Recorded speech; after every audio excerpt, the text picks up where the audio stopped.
Media is reporting that President-elect Joe Biden plans to cancel the KXL pipeline on day one of his presidency. So this, of course, is media speculation at this point. We don't actually have a statement from the American president-elect, I believe. But our Conservative Party leader, Erin O'Toole, has issued the following statement. If true, this move will devastate thousands of Canadian families who have already been badly hurt by the economic crisis. We need a recovery for all Canadians in every part of Canada, in every sector, including energy.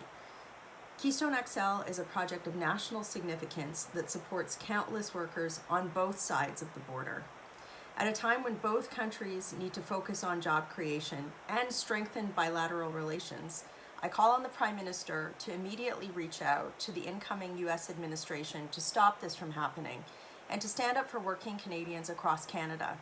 I also call upon the incoming U.S. administration to meet with our Prime Minister and affected workers prior to making this decision. So we don't actually know if this is true. It's certainly outlets like the CBC are reporting this tonight. I hope it's not. We've asked questions about KXL in the House of Commons to Prime Minister Trudeau in previous months, and he has said, including his former Foreign Affairs Minister Francois Champagne, that this wasn't going to be an issue, that it was going to proceed. There are those who will say that this project isn't necessary, that current supply requirements from the world with regard to carbon energy are low and that we don't need more energy. But people who say this don't know what global energy supplies are going to look like in the future, and they certainly don't know what it's going to look like through economic recovery after the COVID pandemic.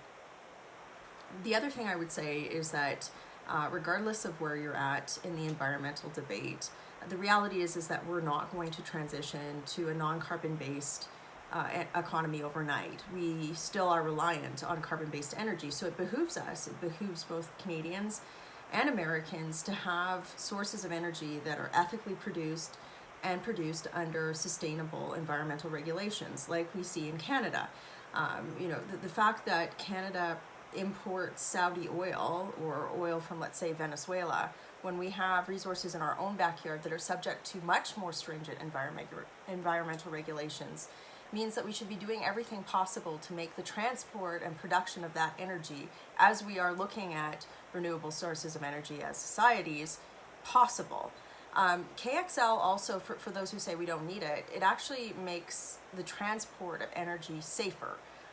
A lot of carbon energy that even the most ardent environmentalists use right now is transported on rail in Canada, and pipelines are much, much, much safer than rail transport. So there's so many arguments outside of, I think about, the union workers who are affected by this possible decision. There's so many arguments for this project that even, Justin Trudeau at one point was saying, yeah, no, this is something that we need to do. So now it's really up to Justin Trudeau to reach out to the incoming American administration and talk about the fact that in a time of global uncertainty, we should be looking at projects that strengthen bilateral relationships, that create prosperity for workers on both sides of the border. And this project fits all of those bills very well. And I really hope that this is not true, that this is this is a leak or something that's getting ahead of the ball, that it's not going to be the case. But at any rate, certainly our party leader has put out a very strong message, and we are encouraging the Prime Minister tonight to do everything possible behind the scenes to make sure that this doesn't come to pass. This would be a huge blow to the Canadian economy and frankly to bilateral relationships between our two countries. It's not in the best interests of either of our countries to do this. So we are on top of this. This is something that I've been working on for the better part of the day. It's something that we're going to follow closely, but certainly it is now up to the Prime Minister to reach out to the incoming administration. It's also incumbent upon the U.S. incoming administration to comment on these reports. Working hard for you. Have a great day.